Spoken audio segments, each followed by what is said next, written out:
Nunca imaginei que o dia do meu casamento, o momento mais esperado da minha vida, se transformaria em um pesadelo causado pela minha própria família. Cresci vendo meus pais tratarem minha irmã como a favorita, mas o que eles fizeram para satisfazer o ego dela ultrapassou todos os limites. Tudo começou quando anunciei, cheia de alegria, a data do meu casamento. Achei que ficariam felizes, mas o olhar de desprezo e inveja deles dizia o contrário. No dia seguinte, meu pai me chamou para uma conversa que mudaria tudo, e dali em diante, a crueldade só aumentou. No dia da cerimônia, eles fizeram algo que ninguém jamais imaginaria, algo que expôs quem realmente eram. Foi ali que aprendi que o amor de uma família pode se transformar no golpe mais doloroso, e que a verdade, quando revelada, pode derrubar até os que se acham intocáveis. Olá, seja bem-vindo ao canal Histórias Surpreendentes. Curta e se inscreva nesse canal, aproveite e ative as notificações. Comente aqui de qual cidade você está assistindo, vou adorar saber e deixar um coração no seu comentário. Durante toda a minha vida, ficou evidente que meus pais tinham uma filha preferida, e não era eu. Enquanto minha irmã era tratada como o centro de tudo, eu era apenas a figurante da história que eles construíam. Se ela sorria, todos aplaudiam, se eu tentava brilhar, logo encontravam um jeito de apagar minha luz. Eu cresci tentando merecer o mesmo carinho, mas com o tempo aprendi que nada do que eu fizesse seria suficiente. Ainda assim, nunca imaginei que um dia meu próprio pai seria capaz de algo tão cruel, apenas para satisfazer o ego da filha que ele tanto idolatrava. Tudo começou em uma tarde de domingo, durante uma reunião de família. O clima era leve, e eu aproveitei o momento para dar a notícia que vinha guardando há meses. Eu e meu noivo havíamos decidido a data do nosso casamento. Falando em voz firme, anunciei: vai ser em setembro. Esperei ver sorrisos, abraços, talvez lágrimas de alegria. Mas o que encontrei foram olhares frios, carregados de inveja e desprezo. Minha mãe desviou o olhar, meu pai permaneceu em silêncio, e minha irmã apenas cruzou os braços, com aquele sorriso presunçoso que sempre usava quando queria me diminuir. Naquela noite, mal consegui dormir. Tentava entender o motivo de tanta frieza diante de algo tão bonito. Achei que talvez tivessem se surpreendido, ou que o ciúme da minha irmã fosse passageiro. Mas na manhã seguinte, uma mensagem do meu pai mudou tudo. Ele pediu para que eu fosse até a casa deles, dizendo que precisava conversar sobre algo importante. Ingenuamente, pensei que fosse um pedido de desculpas, ou talvez um gesto de reconciliação. Quando cheguei, encontrei os três sentados lado a lado no sofá da sala, com expressões sérias e calculadas. O silêncio era pesado. Então meu pai começou: como sua irmã já namora há 2 anos, ela vai se casar primeiro que você. Por alguns segundos, achei que fosse uma brincadeira sem graça. Mas ele continuou, sem pestanejar: e ela vai usar o seu vestido de noiva. Depois, quando for a sua vez, você usa o mesmo. Meu coração disparou. A indignação me dominou. Eu mal conseguia acreditar no que estava ouvindo. Antes que eu respondesse, minha irmã se inclinou para frente, com um tom debochado, disse: você sempre soube que eu estou em primeiro lugar nessa família. Eu uso seu vestido e depois está tudo certo. Aquela frase foi a gota d'água. Disse com firmeza que jamais permitiria.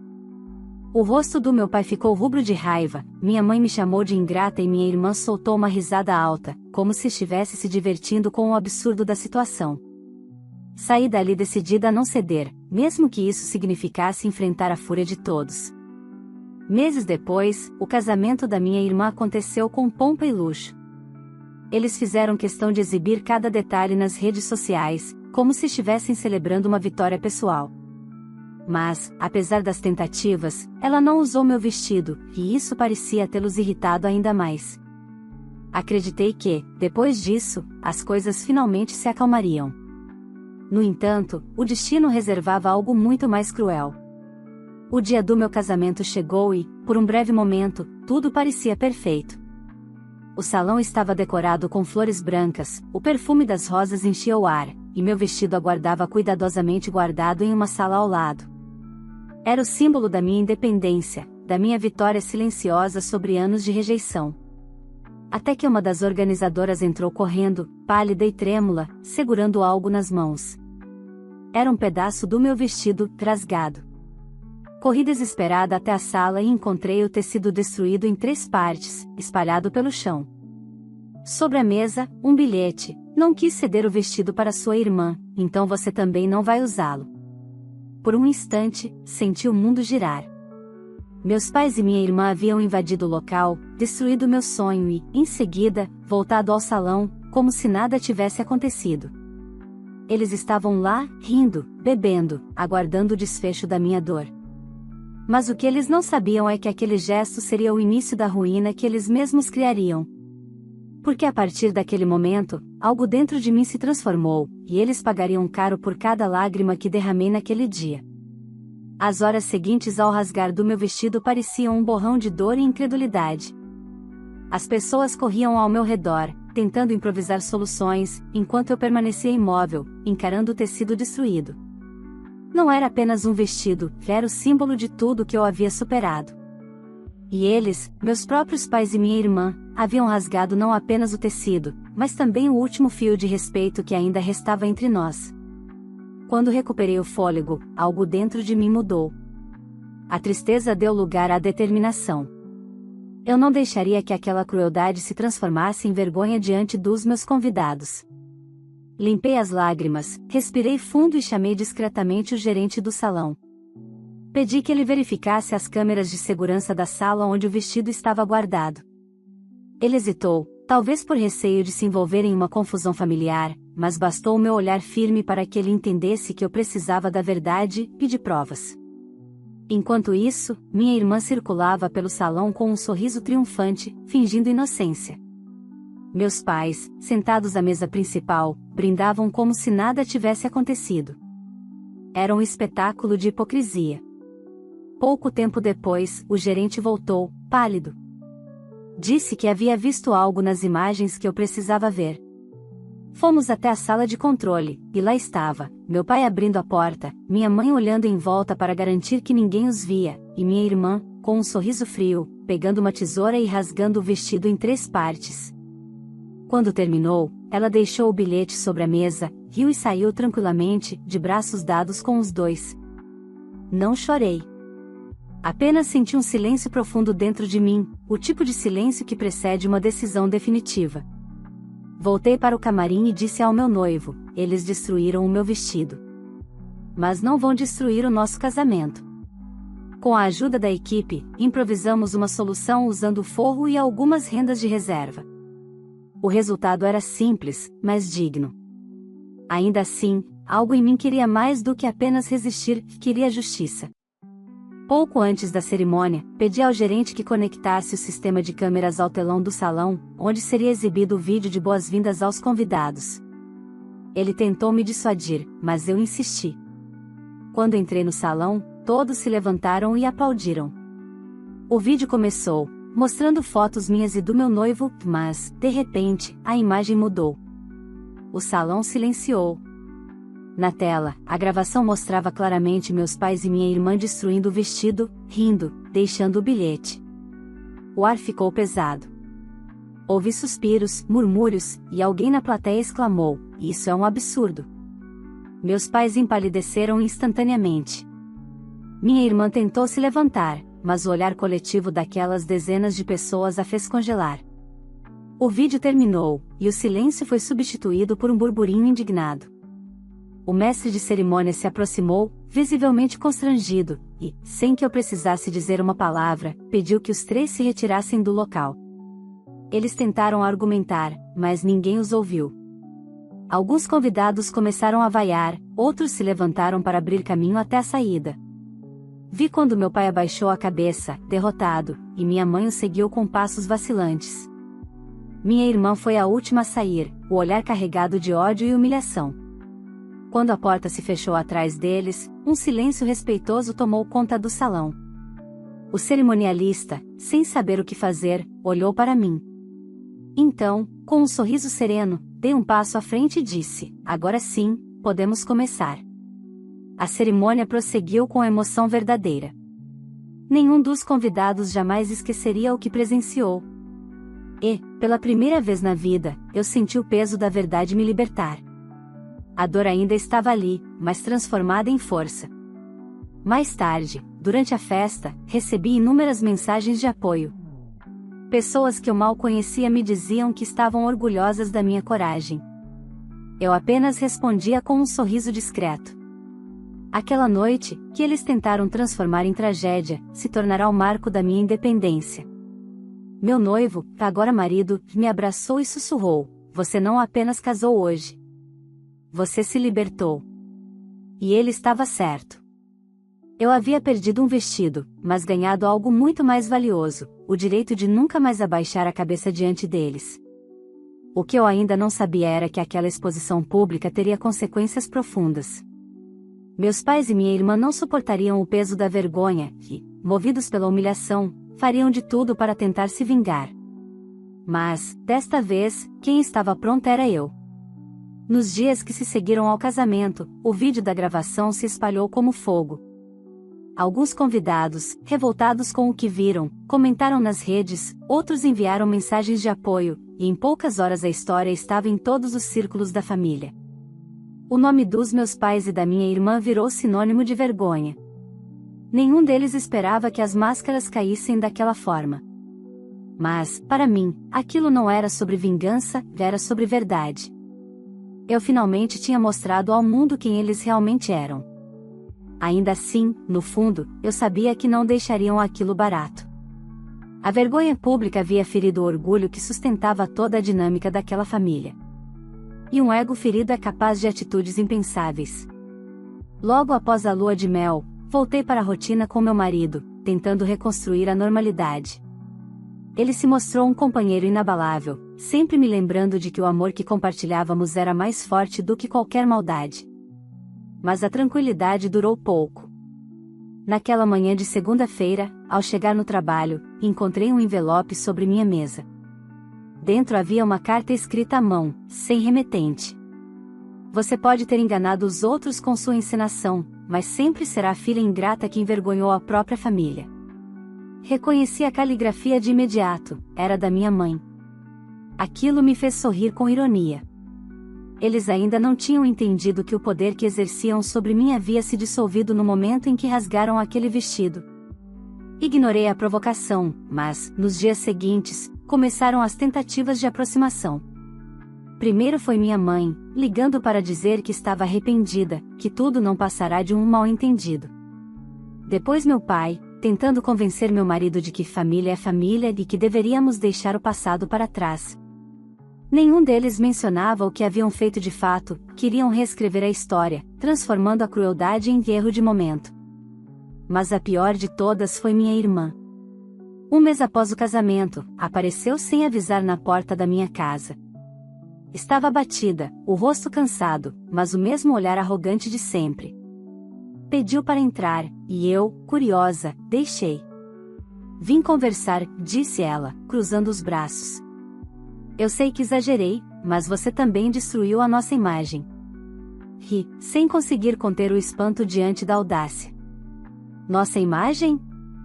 Repeti. "Você destruiu o meu vestido de noiva." Você riu enquanto rasgava. "Foi um impulso", respondeu, tentando se justificar. Papai e mamãe estavam nervosos, e eu só quis provar que ainda era importante. Havia um tom quase infantil na voz dela, uma tentativa de recuperar o papel de vítima.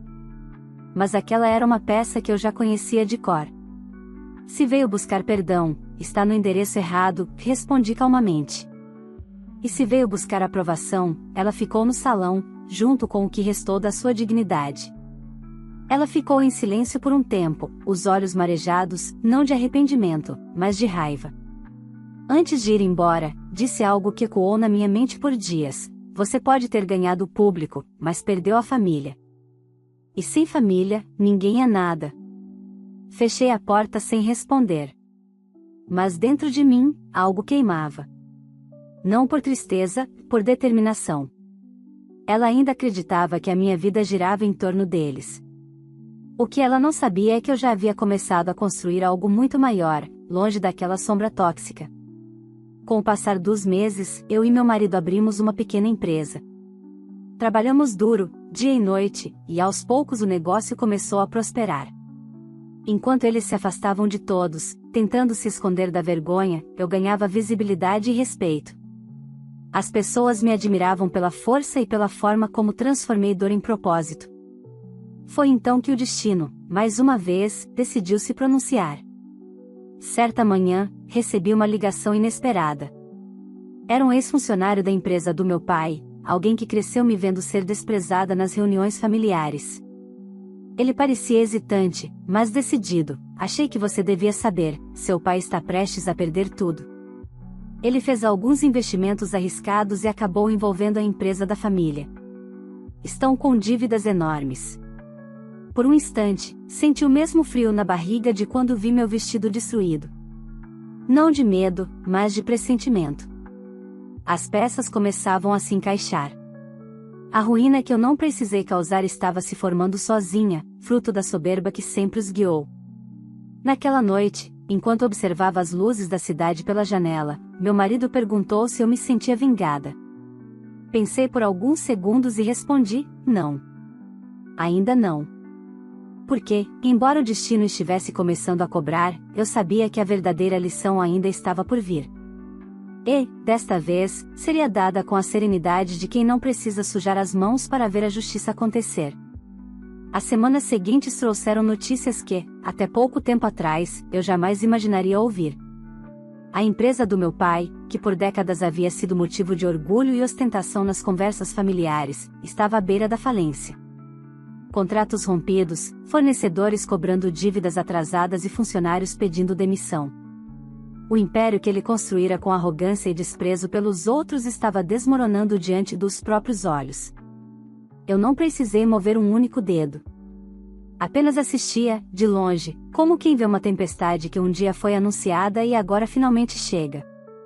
A ironia era cruel. O mesmo homem que havia rasgado o vestido da própria filha para satisfazer o ego da preferida agora via suas conquistas sendo rasgadas pela própria vida. Certo dia, uma ligação interrompeu minha tranquilidade. Era minha mãe. A voz dela tremia, e pela primeira vez soava realmente desesperada. Por favor, venha conversar conosco, pediu. É sobre seu pai. Por um momento, pensei em desligar. Mas algo dentro de mim, talvez a necessidade de encerrar esse ciclo, me fez aceitar. Quando cheguei à antiga casa da família, encontrei um cenário desolador. As cortinas fechadas, o silêncio pesado, o brilho de outrora apagado. Meu pai estava sentado no sofá, cabisbaixo, envelhecido de forma repentina. A soberba havia sumido, substituída por um olhar vazio. O que aconteceu? Perguntei, mantendo a distância. Ele demorou para responder, mas por fim murmurou, eu perdi quase tudo. Fui enganado em um investimento e, agora estão tomando os bens. Minha mãe começou a chorar, e minha irmã apareceu do corredor, com um semblante abatido. A arrogância que a acompanhava parecia ter desaparecido. Eu não sabia que as coisas estavam tão ruins, sussurrei. Estão piores do que imagina, respondeu minha irmã, enxugando o rosto. E agora precisamos da sua ajuda. Aquela frase caiu como uma ironia amarga. Ajuda? A mesma palavra que, meses antes, eu havia ouvido da boca da minha mãe na cafeteria. Eles haviam me negado amor, respeito, empatia. E agora me pediam ajuda. O que vocês esperam de mim? Perguntei, cruzando os braços. Meu pai levantou o olhar, trêmulo. Você tem uma empresa agora.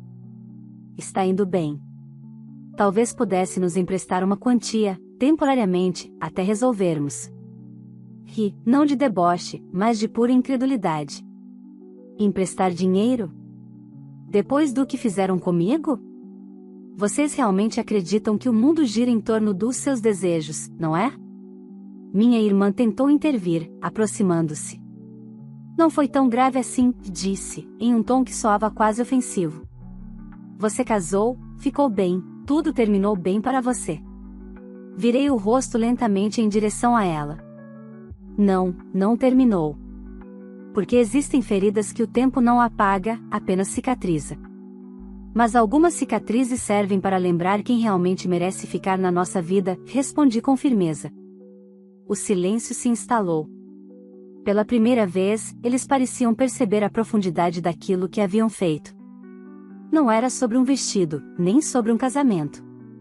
Era sobre anos de rejeição e humilhação disfarçadas de educação. Antes de sair, olhei para o rosto deles e disse calmamente: eu desejo que vocês encontrem paz. Mas a minha não está à venda. Naquela noite, senti uma mistura de alívio e tristeza. Não por vê-los perder o que construíram, mas por perceber que, mesmo diante da ruína, continuavam incapazes de reconhecer os próprios erros. Nos meses seguintes, os rumores sobre a falência se confirmaram. A casa foi colocada à venda, os carros recolhidos pelos bancos e a empresa fechada por ordem judicial. Alguns funcionários processaram meu pai, e o sobrenome que ele tanto prezava passou a ser associado a escândalos e dívidas. Um dia, ao sair do trabalho, encontrei minha irmã na calçada, esperando por mim. Estava visivelmente abatida. Disse que o marido a havia deixado e que não tinha onde morar. Pediu para ficar comigo por um tempo, até se reorganizar.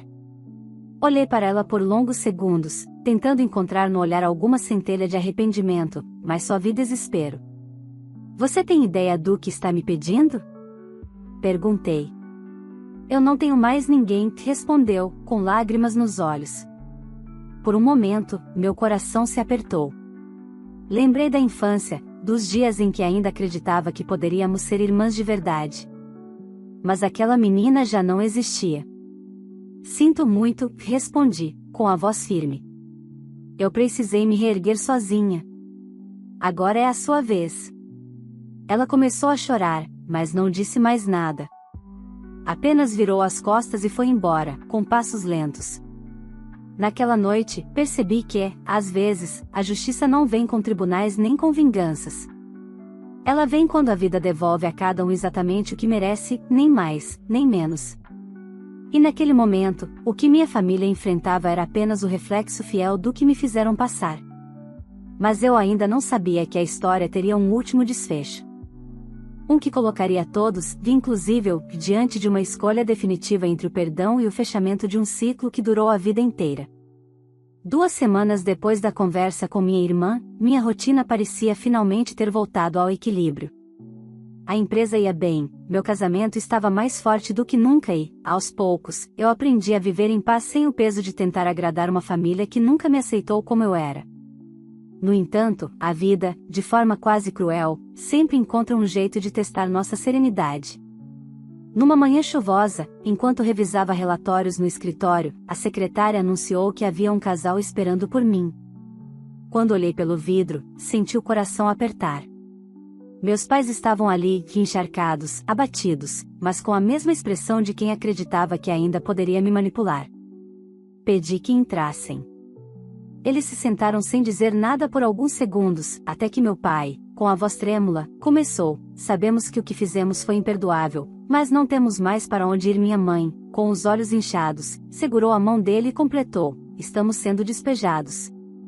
O novo dono da casa nos deu até o fim da semana para sair. Sua irmã, ela foi embora para outra cidade. Disse que não quer mais saber de nós. Houve um tempo em que ouvir isso teria me dilacerado. Eu teria me apressado em ajudá-los, movida por culpa, por aquele instinto antigo de querer provar que era uma boa filha. Mas agora, tudo o que eu sentia era um profundo cansaço. O tipo de exaustão que vem quando a dor já não causa revolta, apenas distância. E o que exatamente vocês esperam de mim? Perguntei, sem alterar o tom. Meu pai suspirou, baixando a cabeça. Que nos ajude, financeiramente, só até conseguirmos nos reerguer. Aquela frase ecoou no ar, fria, arrogante, como se nada tivesse acontecido. Eles ainda falavam comigo da mesma forma que sempre falaram, como se eu tivesse a obrigação de consertar os erros deles. Fiquei alguns segundos em silêncio, observando as mãos de meu pai, as mesmas mãos que, meses antes, seguraram o tecido do meu vestido enquanto o rasgavam. Vocês lembram do bilhete que deixaram sobre a mesa, no dia do meu casamento? Perguntei, sem tirar os olhos deles. Minha mãe empalideceu.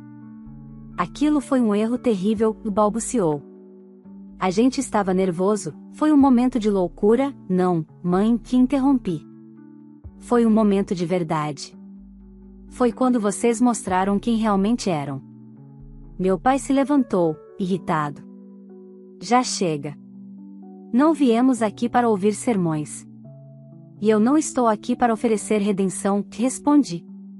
Se o que vocês buscam é dinheiro, sinto informar que a minha resposta é não. Ele me encarou por um instante, e por um breve momento, percebi um lampejo de arrependimento nos olhos dele. Mas foi rápido, substituído pela mesma frieza que sempre o guiou. Eles se levantaram e saíram sem dizer mais nada.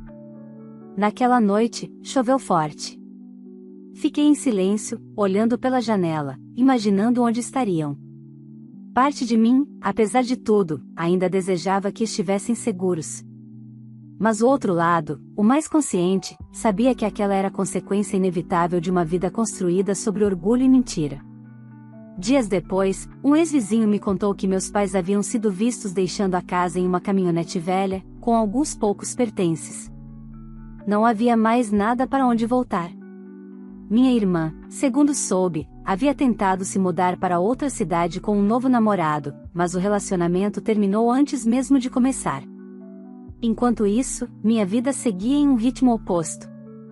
A empresa crescia, novas oportunidades surgiam e, pela primeira vez, eu sentia orgulho não apenas do que tinha, mas de quem eu me tornará. Eu era livre. Mas, em meio à calmaria, uma ligação mudou o rumo dos meus pensamentos. Era o hospital da cidade. A senhora é filha do senhor Augusto e da senhora Helena? Perguntou a voz do outro lado da linha. Meu coração gelou. Sim, aconteceu alguma coisa. Seus pais sofreram um acidente de carro. O estado dele é grave. Fiquei paralisada.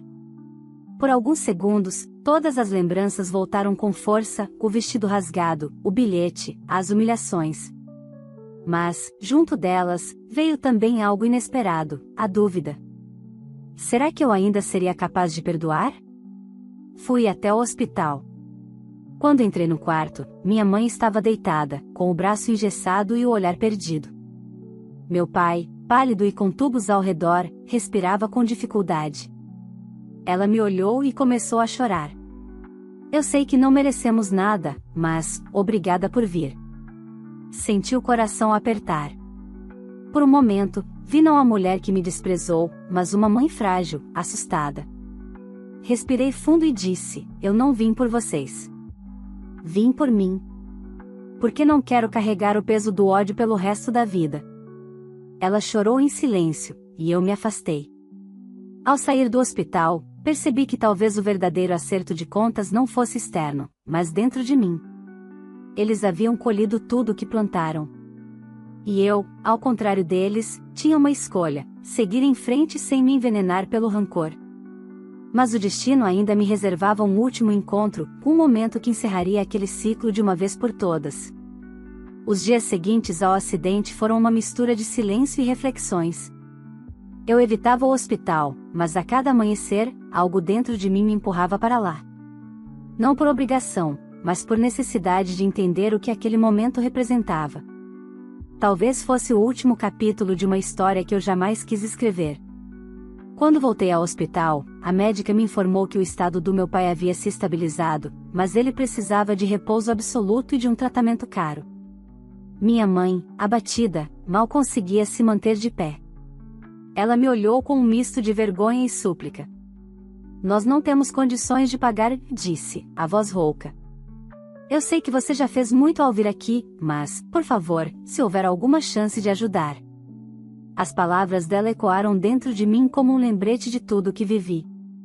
Durante anos, eles usaram minha bondade contra mim, me fizeram acreditar que amor era submissão. Mas, diante da fragilidade deles, percebi algo que nunca havia sentido antes, não era ódio que restava, era distância.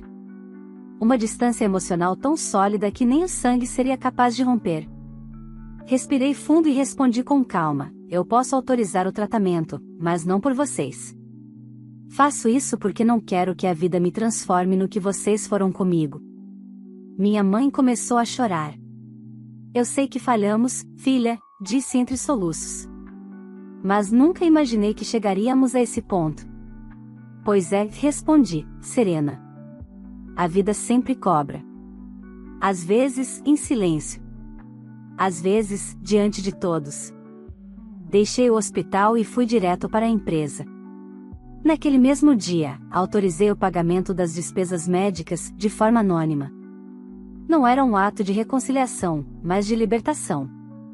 Eu não queria que o sofrimento deles se transformasse em mais um peso sobre mim. As semanas passaram. Meu pai recebeu alta, e soube por conhecidos que haviam se mudado para uma pequena casa alugada em um bairro distante. A situação financeira continuava crítica, mas, pela primeira vez, eu não senti pena. Senti apenas um alívio tranquilo, pude finalmente ter encerrado um ciclo.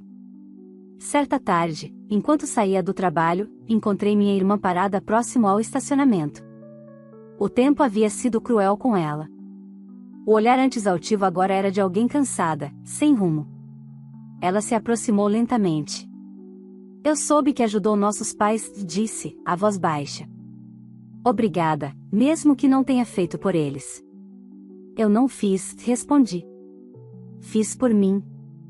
Ela concordou, como se compreendesse, e então murmurou, sabe, às vezes penso em tudo o que aconteceu. O vestido, o casamento, a inveja, e me pergunto por quê. Acho que eu queria ser amada do jeito que você foi, mesmo sem perceber. Aquelas palavras me desarmaram. Pela primeira vez, ela não falou com ironia ou superioridade. Havia arrependimento genuíno ali, um traço tardio de humanidade. O problema, respondi, é que o amor que vocês queriam sempre esteve disponível, mas vocês só sabiam competir por ele. Ela abaixou a cabeça. Você consegue me perdoar? Perguntou. Pensei por alguns segundos, sentindo o peso da pergunta. Eu já perdoei, mas isso não significa que quero vocês de volta na minha vida. O perdão não é um convite para recomeçar. É só a chave que abre a porta para eu seguir em frente. Ela chorou, e eu a abracei brevemente. Foi um gesto silencioso, simbólico, que não apagava o passado, mas encerrava a guerra.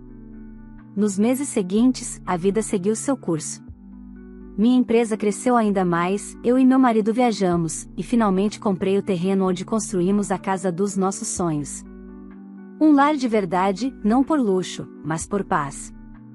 No primeiro aniversário de casamento, preparei uma pequena celebração. Convidamos apenas amigos próximos, pessoas que haviam me apoiado quando tudo desmoronou. No final da noite, enquanto observava as luzes refletindo nas taças, senti uma gratidão profunda. O que antes era dor, agora era força. O que antes era mágoa, agora era aprendizado. Peguei uma foto antiga, a única que restava da minha infância, e olhei por um instante. Nela, eu e minha irmã ainda éramos apenas duas crianças sorrindo, sem entender o que o mundo nos reservaria. Sorri de volta, com ternura. Talvez aquela fosse a última lembrança que eu guardaria da família que um dia tive. Pouco depois, apaguei as luzes da sala e me sentei na varanda, observando o céu limpo e silencioso. Agora acabou, murmurei para mim mesma. E pela primeira vez em muitos anos, percebi que era verdade.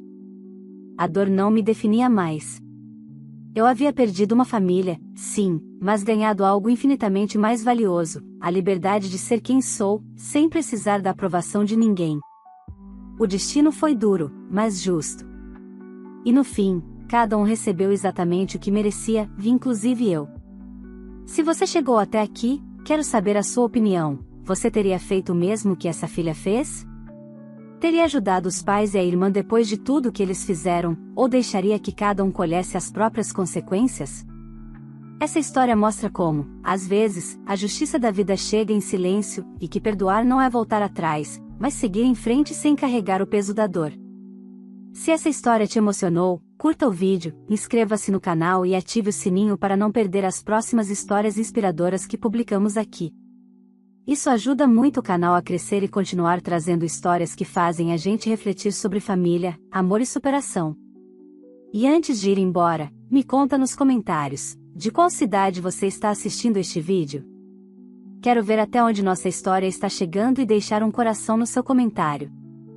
Compartilhe este vídeo com alguém que precisa ouvir essa mensagem, talvez ela ajude alguém a encontrar coragem para recomeçar e entender que às vezes o perdão é a maior forma de liberdade.